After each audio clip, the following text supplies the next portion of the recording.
Now that Jaire Alexander has been officially released by the Green Bay Packers, I think he makes a lot of sense for the Philadelphia Eagles defense in 2025. I'll tell you why coming up next right here on the Locked On Eagles podcast.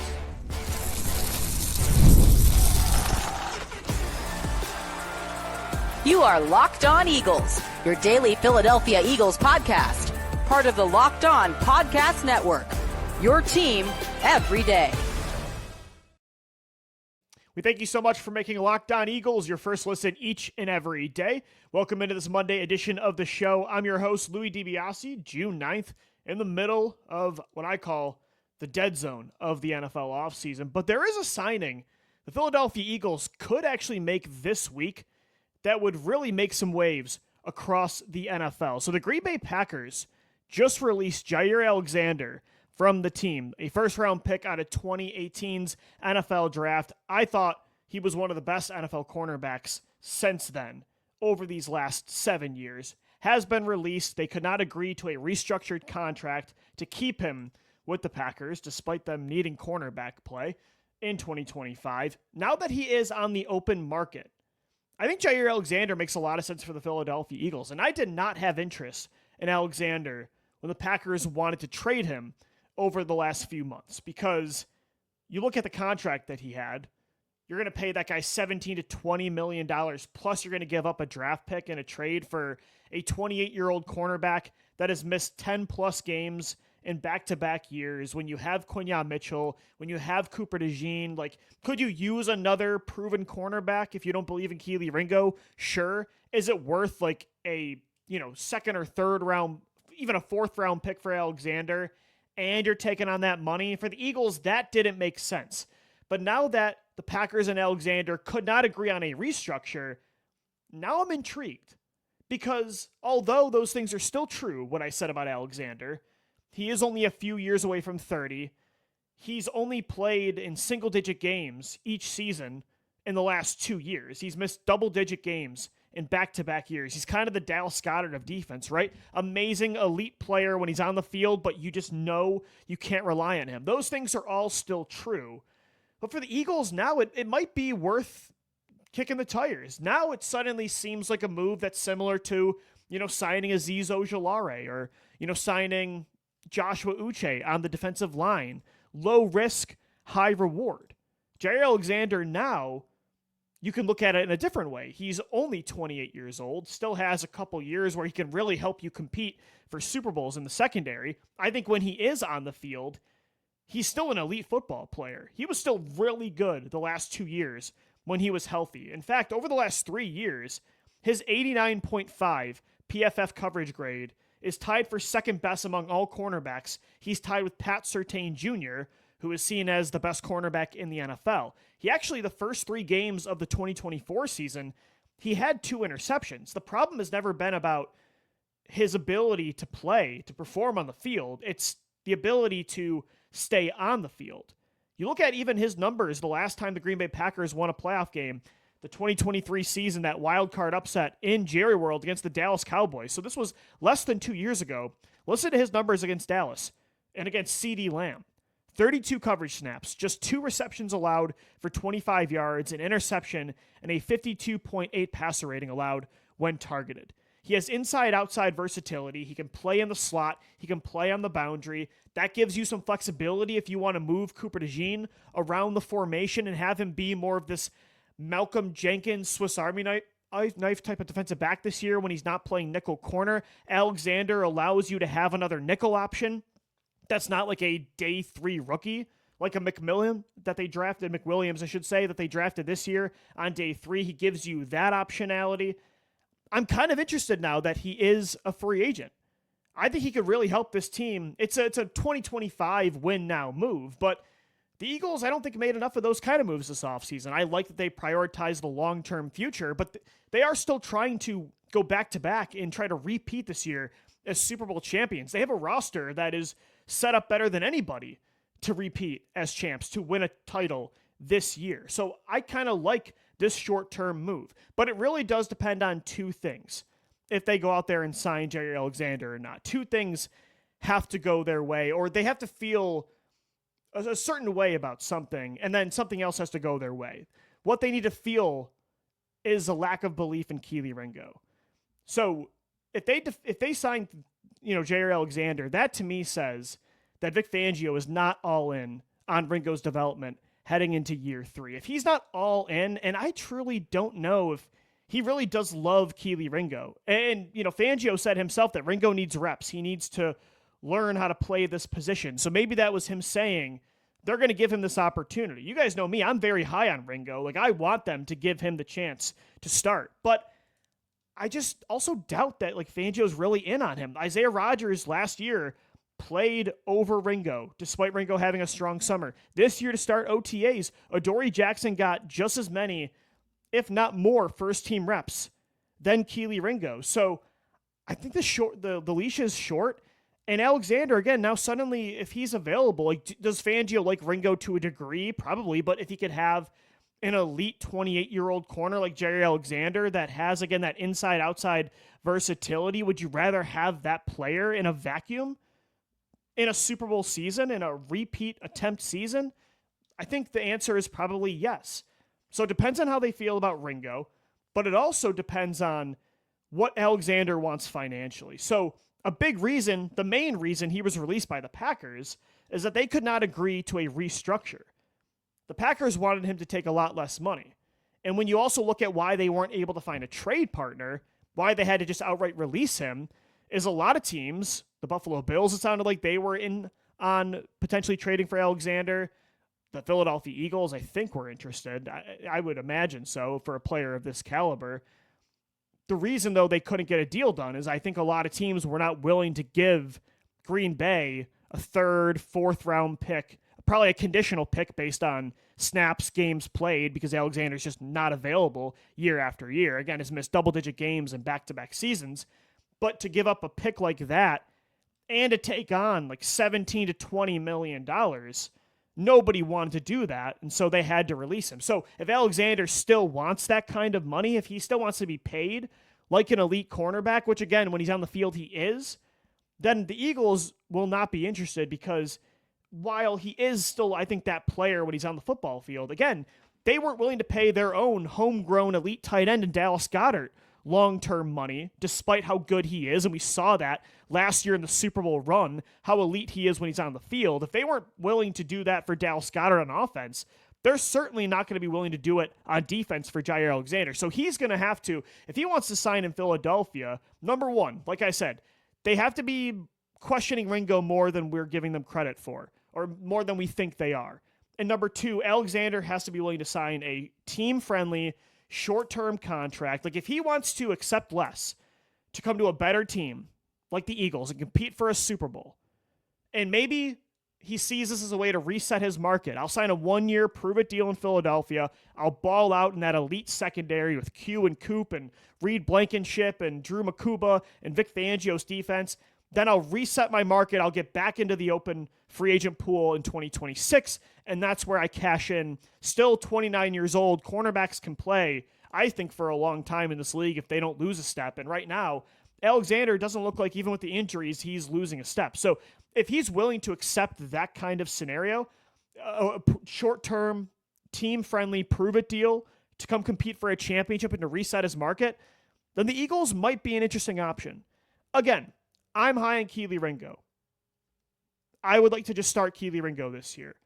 But I am interested in Alexander on the open market because I don't believe Fangio is as high on Ringo as I am. And so I think he would be willing. So in the vacuum of the Eagles are looking at other options at cornerback, then yes, I'm interested in Alexander. I'd rather have Ringo this year because I'm also thinking about the long term, and I'm a big believer in Ringo. I think he can be, if he's given the chance to grow this year, like Nolan Smith was last year, and Jalix Hunt, I said Nolan Smith, and Moro Ujoma, if he gets given the opportunity that Jordan Davis keeps getting year after year, I think he can be that player long term.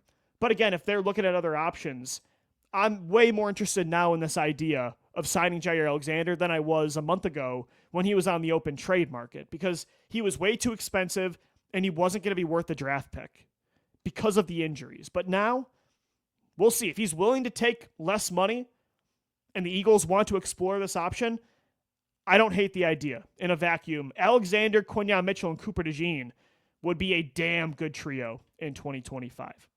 All right, guys, coming up next right here on the Locked On Eagles podcast. I was thinking about this the other day, seeing Pro Football Focus's wide receiver rankings for 2025.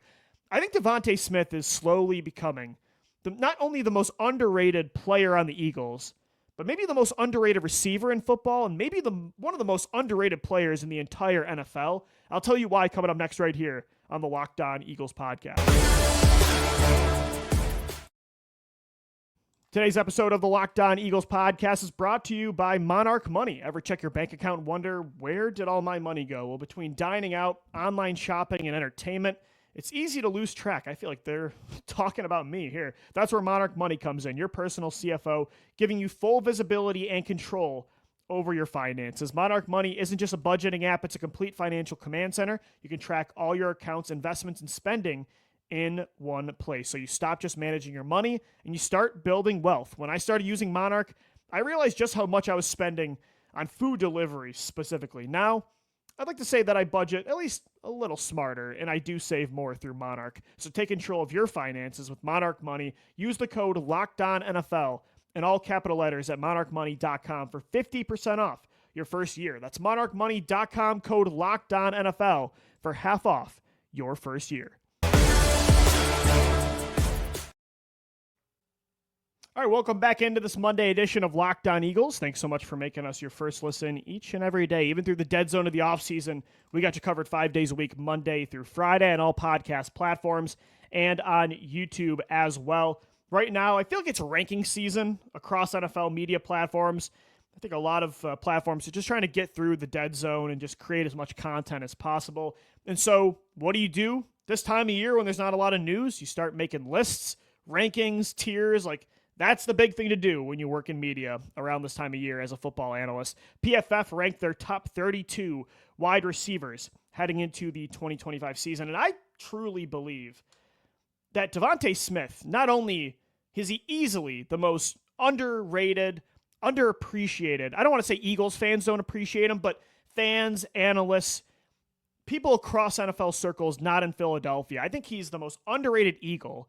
I think he's probably the most underrated wide receiver in football. And I think he's one of the most underrated players in the entire National Football League when you count all positions.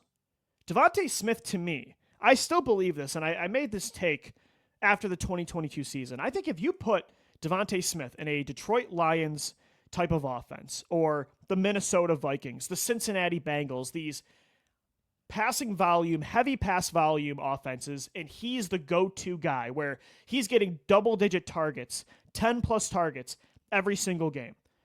I know he's being ranked like a wide receiver 2. He is constantly clumped in with the Jalen Waddles of the world and, T. Higgins, Brandon Ayuk. Like that's the tier he's always put in with, is like the best wide receiver 2s in football. But I believe, again, if he's in a different style of offense and he's the go-to guy, he's the alpha like he was for 1 year in Philadelphia in 2021, I think he can be an A.J. Brown, Jamar Chase, Justin Jefferson caliber of wide receiver. Am I saying DeVonta Smith is better than those three who are likely the 3 best receivers in football? No, but I think he can be in that tier 1. I think he can produce those same kind of video game-like numbers as those wide receivers. I'm convinced of that. And yet, even after the playoff run that he had, including catching the dagger in the Super Bowl, I still see like this PFF list where he's ranked as the 17th best wide receiver in football, which is the top of their 4th tier. I see guys like Devontae Adams ahead of him. I'd rather have DeVonta Smith. Brian Thomas. I love BTJ. He is not better right now in year 2 than DeVonta Smith. T. Higgins is ranked 3 spots ahead of him. I think DeVonta Smith is the better second receiver than T. Higgins. Like, you got Garrett Wilson ahead of him. I love Garrett Wilson, but I like Devontae. I mean, Malik Neighbors is somebody I might put ahead of Smith. I think Neighbors is going to be a top 5 receiver in football this year, even on the New York Giants. But like Drake London is 6 spots ahead of him at number 11. I have a lot of respect for Terry McLaurin and Mike Evans, but are they 8 spots better than Smitty?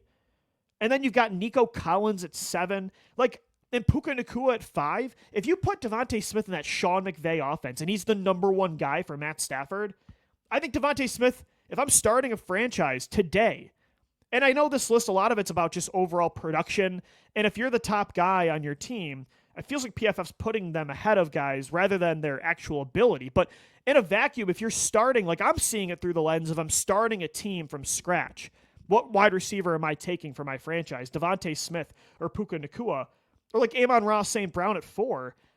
Those guys are elite. They're great players, but it feels like they're slot dependent and they're scheme dependent to put up the elite production they do. I don't think DeVonta Smith, I think he's proving in Philadelphia, he is not scheme dependent. He is not stylistically positional dependent on playing inside or outside.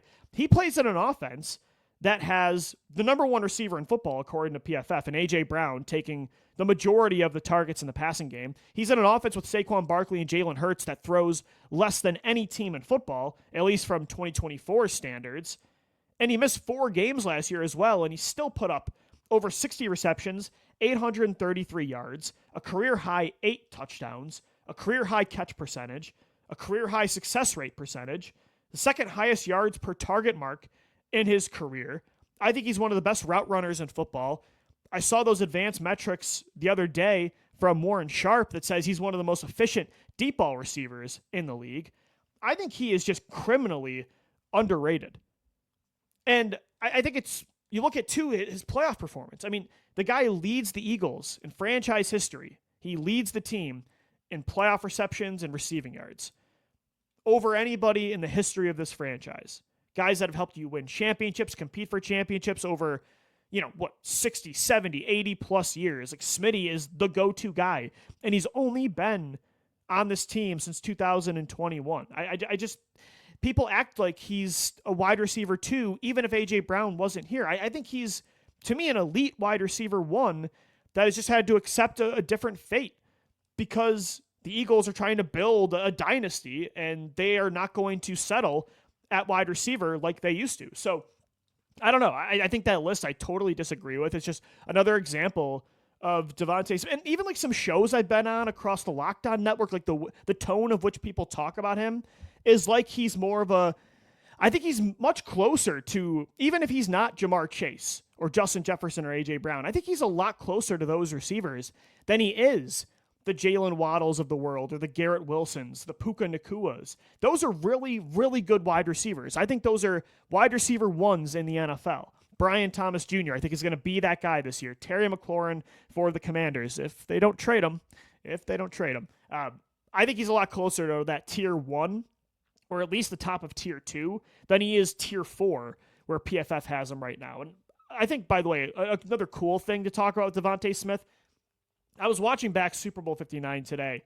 It was so fitting that he was the one to catch the dagger, to really seal the deal on the Eagles Super Bowl title, because in the first one for this core, because when you think about it, DeVonta Smith really was this era of Eagles football, like the first significant move of this new version of the Eagles. Like after that 2020 collapse of a season that made them retool, he was Howie Roseman's first significant investment in this new era of Eagles football to finally fix wide receiver, to finally start this new strategy of taking legit players at legit schools. Like DeVonta was the start of Howie Roseman becoming a baller in the NFL draft and just getting hit after hit after hit.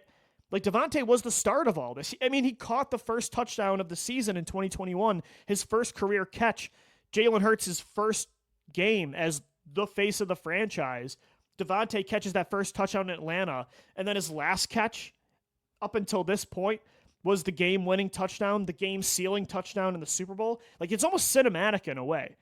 And he's just been so reliable year after year. Like, his catch rate is always atop the league. He has some of the best body control I've ever seen for an NFL receiver.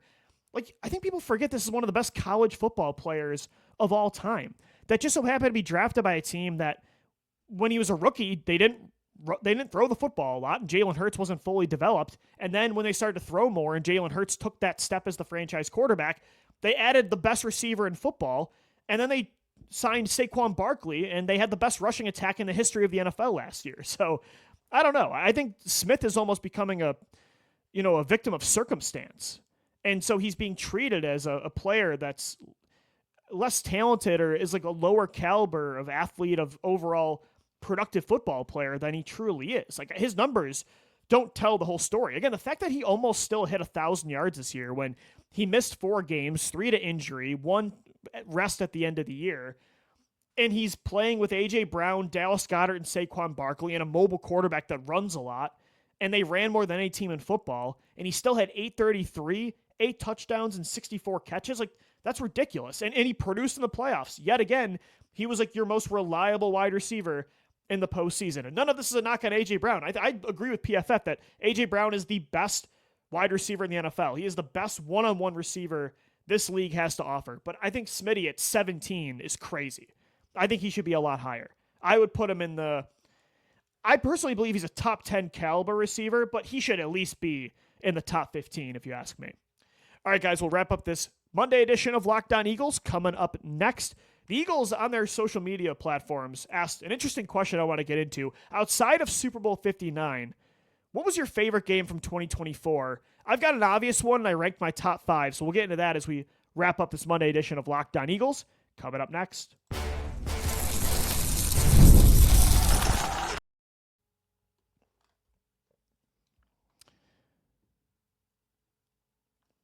All right, guys, we're wrapping up this Monday edition of the Locked On Eagles podcast. And the Eagles, right now, again, it's the dead zone of the offseason. Not a lot of news going on. So the Eagles are playing the hits, reminiscent about Super Bowl 59. And, hey, I love it. I mean, that's music to my ears. We only got a few more months until the repeat run starts. I'm still trying to milk this for as long as possible, enjoy this championship win. Being the current champs, like, it goes by quick. I mean, 2017 Super Bowl 52 was already 8 years ago, and it feels like just yesterday. And I feel like that's going to happen really quick with Super Bowl 59 as well. So I'm enjoying being the champs as well. On Twitter, on Instagram today, the Eagles social media team, they posted outside of Super Bowl 59, and it's an interesting question. It's a basic one, but it's one I haven't really thought of so far this offseason. What was your favorite game that wasn't the Super Bowl win? And I think a lot of people did the obvious ones, including the NFC Championship, the blowout against a division rival. Jalen Hurts all week has to hear about Jaden Daniels, what a great quarterback he is, and then they put up 55 points in their mouth to get to the Super Bowl. Immaculate vibes. I mean, the first play, Saquon Barkley touches the ball, takes it 70-plus yards to the house. So that one was a very popular one. But I did not put the NFC Championship as my number one game of 2024 outside of the Super Bowl. For me, it has to be the Rams divisional round blizzard. That has to be one, and I don't think it's even close. So here's my top 5 games of 2024 that are not named Super Bowl 59. So number 1, again, the divisional round Snow Bowl versus LA. Number 2, this one might be surprising to you, but it's the nail-biter in Kelly Green against the Jacksonville Jaguars, the Saquon Barkley backwards hurdle game. Number 3, me buying back in on the Eagles in 2024 against the Cincinnati Bengals. Number 4 was the pass game mic drop against the Pittsburgh Steelers. Number 5, that rock fight in Baltimore against Lamar Jackson, Derrick Henry, and the Baltimore Ravens. Number 1 for me, again, is the Rams. That's not only my favorite game of 2024, even when you include the Super Bowl, that is my favorite Eagles game I have ever watched. That game had everything you want. Drama, trash talk, the snow. Like, it looked like a movie playing in a blizzard. With those kind of high stakes, the Super Bowl, the season is on the line. The drama of the nerve-wracking anxiety of the Rams driving down the field, and that Puka Nacua catch. I dropped to my knees when Darius Slay did not tip that ball down. I'm like, oh my gosh, the season is going to end here. The adversity they overcame, like Jalen Hurts getting that ankle injury, him not being able to move. I'm like, there's no way in the snow. He's a sitting duck in that pocket against Jared Verse and Braden Fisk and a great Rams front seven that he's going to be able to move the ball enough to where the Eagles can win this game and finish things off. It was such a roller coaster ride. Like the Saquon Barkley rushing touchdown. You look at that play and you're like, we're going to remember that play for the rest of our lives. Like that's the moment in the America's Game documentary. If they win the Super Bowl, like him hitting his helmet as he runs into the end zone to what seemed like sealed the deal, that's going to be the moment of the documentary. That's going to be the play we watch and we show our kids and our grandkids for the rest of our lives. And then the Rams just instantly drive back down and score to keep the game alive. The roller coaster, the Jalen Carter punch-out fumble, and then his sack on 3rd and 21. Like if he doesn't, or to force a play that's 3rd and 21, 4th and long. If Carter doesn't get that sack, the Eagles don't win the championship. Like I think one of the most important plays in franchise history is in that game from Jalen Carter. It had everything. Even that 4th down conversion, Jalen Hurts to A.J. Brown, like the tense moment of that, the 40-plus yard touchdown run from Jalen Hurts in the first half, Saquon Barkley staring down Jared Verse as he scores a 70-plus yard touchdown when Verse was talking smack all week. I mean, that, again, I literally was in tears after that game. That was the most emotional I was after an Eagles win in a very long time. I get stressed and I'm a psychopath watching the Eagles, but I haven't gotten like that in quite some time. So for me, even over the Super Bowl, over the NFC Championship, Eagles-Rams divisional round, that's one of my favorite games of all time. It is my favorite game of all time. And it just looks so beautiful. The snow, the aesthetic of that was just incredible. I mean, that was just football in its purest form. That game was just absolute beautiful. It was just beautiful. And the Jalen Carter play, again, top 5 play in franchise history. Like, just the clutch gene. Gotta have it. Backs against the wall. Matt Stafford is on fire right now. Your secondary has no answers. You just got to make a play. Like, one-on-one, just make the play. It's a star doing a star thing. Big-time player making big-time plays in a big-time moment. A second-year player doing that with that kind of pressure, with everything on the line. I just can't say enough what that play meant to the city. At number 98, Jalen Carter, because of that play, is already like one of my favorite athletes of all time. Like, we owe him. I mean, Saquon Barkley is like the main reason they won a Super Bowl from a quantity perspective of how much he did for you that year. Jalen Hurts is the face of the franchise. But I think the Eagles owe Jalen Carter that Super Bowl more than anybody. Like, he is the reason you won the championship more than anybody because of that one play. That's where I think sometimes quality trumps quantity when I start talking about legacies and what Eagles legends go ahead of others. Like, those kinds of plays weigh more than 5 really productive seasons of, 5+ sacks. Like, that one play meant more than what some players did for a decade plus. So that to me is the number 1 game. The Jaguars game might seem crazy at number 2, but it has one of the craziest, sickest highlight reel plays of all time, the backwards hurdle. We have never seen that in NFL history. But it wasn't just that. The amount of highlight reel plays that were in that game, it felt like I was watching a video game. It felt like I was watching NFL Street 2 where guys are jumping off walls. I mean, DeVonta Smith's one-handed grab at the back of the end zone is one of the greatest catches that I've ever seen. Jahan Dotson's go up and grab it deep ball on the left sidelines where he hurdles the corner, tips the ball in the air like a volleyball, is falling down and somehow brings it in. The Saquon Barkley wheel route catch over his shoulder down the right sideline was beautiful. Jalen Hurts had some incredible escapes from inside the pocket, running the football in that game. The Kelly Green, too, they're wearing Kelly Green.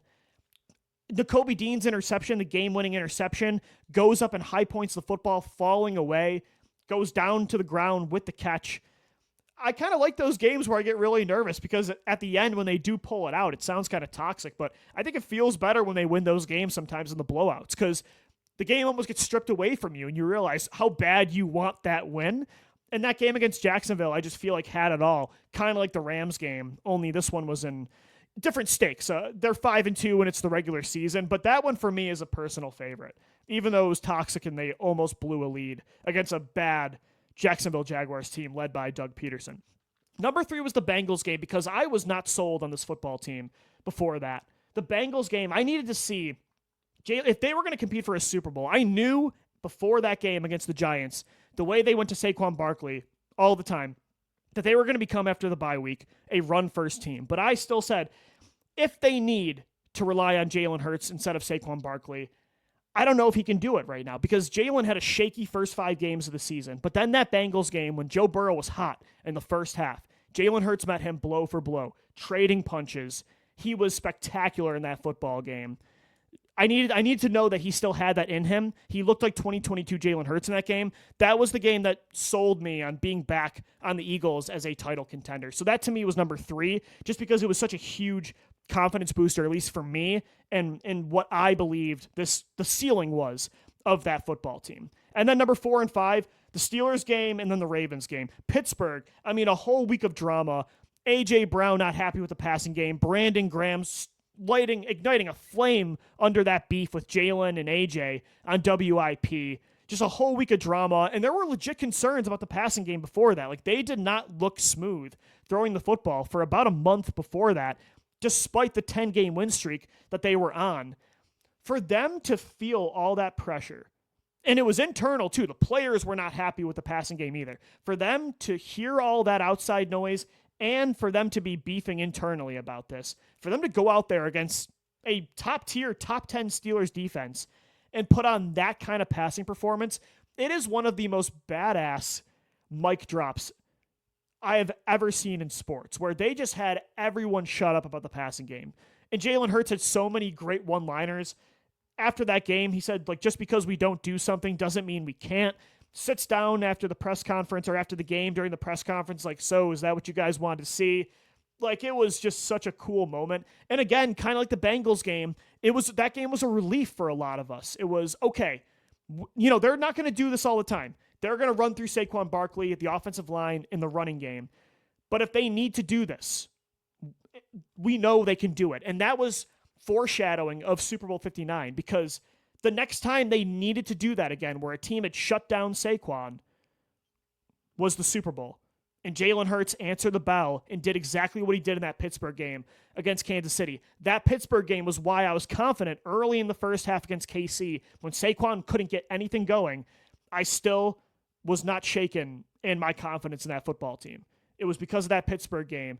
That game ended up being very, very important in the title run, so that's why it's top 5 for me. And then number 5 was the Ravens game. That was a rock fight against...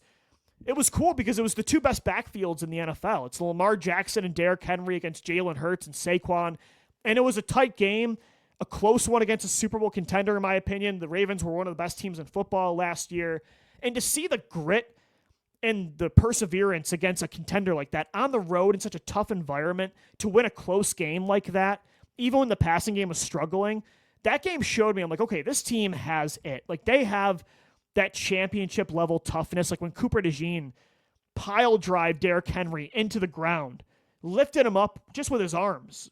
It was unbelievable. That was when I'm like, okay, this team has championship level DNA. That was a huge win against a big time contender. And before that, what was their best quality win of the season? Was it against the Commanders? Was it against the Rams at that point? So I think there were still some questions of like, how good is this Eagles football team? And then that Ravens win was like, oh no, you just beat the MVP favorite, the other guy fighting for the rushing title, a great defense, the best team in the AFC at that time, in my opinion, even over the Chiefs. And you go into their building in a close game and win that kind of rock fight, a gritty game. That showed me they can win any kind. Like, you want to get in the mud with this football team, they can do it on both sides of the ball. So those are my top 5 games of 2024. Outside of, I'll say the NFC title and the Super Bowl, because those are easy ones. It's the divisional round win against LA, the nail-biter against Jacksonville, buying back in against the Bengals, the pass game mic drop against Pittsburgh, and then that rock fight in Baltimore. Let me know what you think. What's your top 5? Hit us up on X at Locked On Birds, or hit us up on our YouTube community page on YouTube at Locked On Eagles. But that's going to do it for today's edition of Locked On Eagles. Thanks so much for making us your first listen each and every day. As always, thanks so much for downloading, watching, and listening, and let's go Birds. Fly, Eagles, fly.